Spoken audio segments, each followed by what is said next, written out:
আপনি কোনো রিটেলার মানে কোনো রিটেল ব্যবসার সঙ্গে যুক্ত? হ্যাঁ বন্ধুরা, আপনি যদি পাড়ার কোনো দোকানদার হন, কোনো সুপারমার্কেট, রেস্টুরেন্ট, গ্রসারি শপ বা যে কোনো ধরনের রিটেল স্টোর চালান, then this video is going to be a must watch video for you. কারণ এই ভিডিওতে সেই সমস্ত দরকারি বিষয় নিয়েই আলোচনা করা হয়েছে যা একটি রিটেল ব্যবসাকে সাফল্যের শিখরে পৌঁছে দিতে পারে। যে কোনো রিটেল ব্যবসার ক্ষেত্রে ব্যবসার স্টক হলো সবথেকে গুরুত্বপূর্ণ একটি বিষয়। ব্যবসার স্টক আপনাকে অবশ্যই পর্যাপ্ত পরিমাণে হাতে রাখতে হবে ব্যবসাটিকে লাভজনকভাবে চালাতে গেলে, যেটা ছোট বড় সব ব্যবসার ক্ষেত্রেই সমানভাবে প্রযোজ্য। অর্থাৎ কাস্টমারের চাহিদার সঙ্গে সমান তালে আপনার সরবরাহ বা সাপ্লাই লাইনটিকে ঠিক রাখতে হবে। এখন প্রশ্ন হলো, এই সাপ্লাই লাইনটিকে ঠিক কিভাবে রাখবেন? এর জন্য বেশ কয়েকটি বিষয়ের প্রতি বিশেষ নজর দিতে হবে।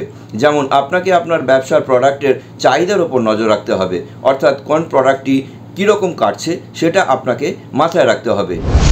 দ্বিতীয় যে কাজটি আপনাকে করতে হবে সেটা হলো শুধু চাহিদা নয়, তারই পাশাপাশি আপনার ব্যবসার প্রোডাক্টের প্রকৃতির উপর নির্ভর করে আপনাকে সেই পণ্যগুলি মজুত করতে হবে, না হলে সেগুলি নষ্ট হয়ে লসের কারণ হয়ে দাঁড়াতে পারে।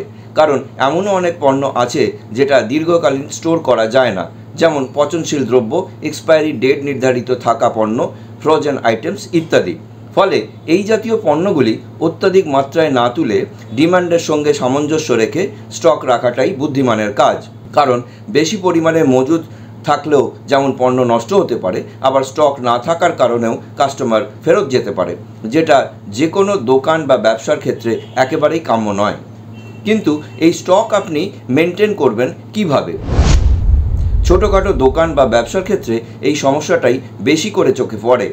দেখা যায় ঠিকঠাক স্টকের হিসাব না থাকায় প্রয়োজনীয় আইটেমস থাকা সত্ত্বেও পুনরায় পারচেস করা হয়ে থাকে, আবার অন্যদিকে কোনো স্টক ফুরিয়ে গেছে অথচ সেটা পুনরায় পারচেস করা হয় না, যার ফলে এর একটা বড় ইম্প্যাক্ট বা প্রভাব পড়ে সংশ্লিষ্ট ব্যবসাটির উপর।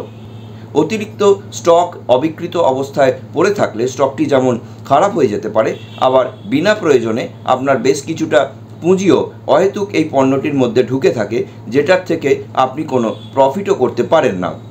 আবার অন্যদিকে স্টক না থাকলেও ব্যবসার ক্ষতি, প্রয়োজনীয় জিনিস না পেয়ে কাস্টমার ফেরত চলে যায়। এই রকম একটি সিচুয়েশনে ব্যবসার স্বার্থে ব্যবসায়ীর উচিত নিজের ব্যবসার স্টকটিকে মেনটেন রাখা। কিন্তু কিভাবে মেনটেন করবেন, সেই বিষয়টি নিয়ে বিস্তারিত আলোচনা করার জন্যই আজকের এই ভিডিওটি নিয়ে আমি আপনাদের সামনে চলে এসেছি। Hello guys, welcome to my YouTube channel. আমি সঞ্জীব আর আপনারা দেখছেন ডিজিটাল সঞ্জীব। যেহেতু একটি বা দুটো ভিডিওতে এই বিষয়টি নিয়ে সম্পূর্ণ আলোচনা করা সম্ভব নয়, তাই আমার এই চ্যানেলে আমি এই বিষয়ের ওপর বেশ কতকগুলি ভিডিও অর্থাৎ সিরিজ অফ ভিডিওস বানিয়ে আপনাদের সঙ্গে শেয়ার করে দেব, যাতে করে আপনাদের কাছে এই ব্যাপারটা ক্লিয়ার হয়। যেমনটা ভিডিওর শুরুতেই বলেছি যে কোনো রিটেল ব্যবসার ক্ষেত্রে স্টক হলো সবথেকে গুরুত্বপূর্ণ একটি বিষয়, অর্থাৎ ইনভেন্টরি ম্যানেজমেন্ট। কিন্তু এটা করবেন কিভাবে? বেশিরভাগ ক্ষেত্রেই অজ্ঞতাবশত এটি করা হয় না, আবার অনেক ক্ষেত্রে ব্যাপারটা জানা থাকলেও এর জন্য একগাদা টাকা খরচ হবে বলে কেউ এটাকে কম বেশি আমল দেন না। এই প্রসঙ্গে আমার মত হলো, ব্যবসা ভালোভাবে বা লাভজনকভাবে চালাতে গেলে স্টক মেনটেন করবার এই বিষয়টিকে অতি অবশ্যই প্রাধান্য দেওয়া উচিত। আর রইল বাকি খরচার কথা, সেটা যৎসামান্য টাকা খরচা করেই করে ফেলা সম্ভব যদি আপনি একটু বুদ্ধি খরচা করেন। আজকের এই ভিডিওতে আমি সেই সমস্ত স্টেপগুলো নিয়েই বেশ কিছু বিষয় আপনাদের সঙ্গে শেয়ার করব, তাই ভিডিওটি শুরু থেকে শেষ পর্যন্ত দেখার অনুরোধ রইল। আর তারই সাথে সাথে চ্যানেলে নতুন হলে চ্যানেলটিকে সাবস্ক্রাইব করে পাশে থাকা বেল আইকনটি প্রেস করবার অনুরোধ রইল। তবে চলুন আর দেরি না করে শুরু করে ফেলা যাক।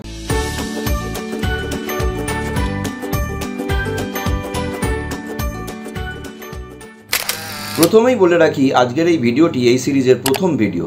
ঘাবড়াবেন না, এই সিরিজের ভিডিওগুলি যাতে আমার চ্যানেলের অন্য ভিডিওগুলির সঙ্গে মিশে না যায়, অর্থাৎ আপনি যাতে সহজেই খুঁজে পান, তার জন্য আমি আমার চ্যানেলের প্লেলিস্টে সাকসেস ইন রিটেল বিজনেস নামের একটি নতুন প্লেলিস্ট বানিয়ে দেব, যেটা আপনারা আমার চ্যানেলে ভিজিট করে প্লেলিস্ট অপশানে ক্লিক করলেই সাকসেস ইন রিটেল বিজনেস নামের এই নতুন প্লেলিস্টটিকে দেখতে পাবেন।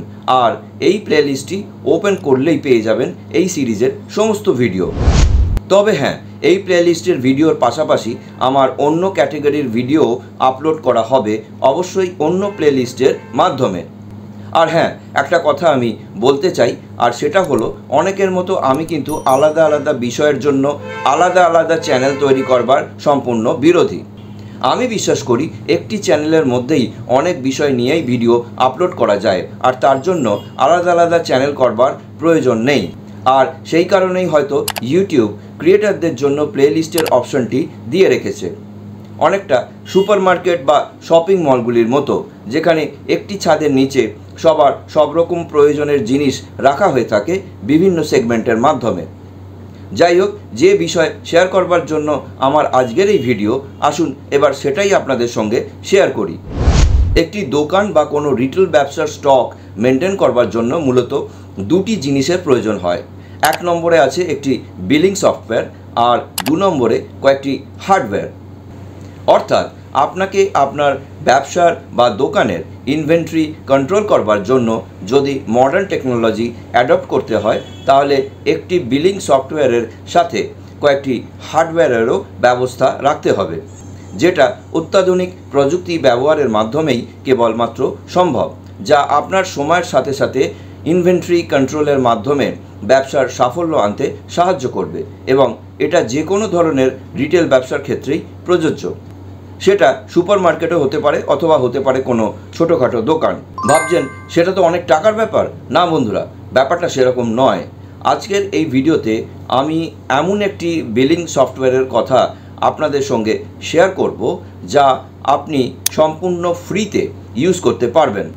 তবে সফটওয়্যারটির নাম এবং কি করে সফটওয়্যারটিকে ইনস্টল করবেন তার পুরো ইনস্টলেশন প্রসেস জানতে পারবেন এই সিরিজেরই অন্য ভিডিওতে, কারণ এক ভিডিওতে বলতে গেলে ভিডিওটি অনেক বড় হয়ে যাবে। তাই অবশ্যই আমার চ্যানেলের নোটিফিকেশনের দিকে নজর রাখবেন পরবর্তী ভিডিওর জন্য। সফটওয়্যারটির কথা পরের কোনো ভিডিওতে বললেও হার্ডওয়্যারের কথা কিন্তু এই ভিডিওতেই বলবো। হার্ডওয়্যারের মধ্যে মূলত লাগে একটি পিসি, একটি থার্মাল প্রিন্টার, সঙ্গে লাগবে একটি বারকোড স্ক্যানার, আর সর্বোপরি লাগবে একটি electronic and manual cash drawer. হার্ডওয়্যারগুলি আপনারা অনলাইনেই পারচেস করতে পারবেন, অ্যামাজন অথবা ফ্লিপকার্ট থেকে। এবার জেনে নেওয়া যাক হার্ডওয়্যারগুলির মধ্যে কোনটির কী কাজ। প্রথমেই লাগছে একটি ডেস্কটপ পিসি অথবা একটি ল্যাপটপ, খুব হাই কনফিগারেশনের না হলেও চলবে, যেটা অনেকের কাছেই থাকে। এটি লাগবে বিলিং সফটওয়্যারটি ইনস্টল করবার জন্য। মনে রাখবেন এটি একটি অফলাইন সফটওয়্যার, যেটা ইউজ করতে ইন্টারনেটের প্রয়োজন হয় না।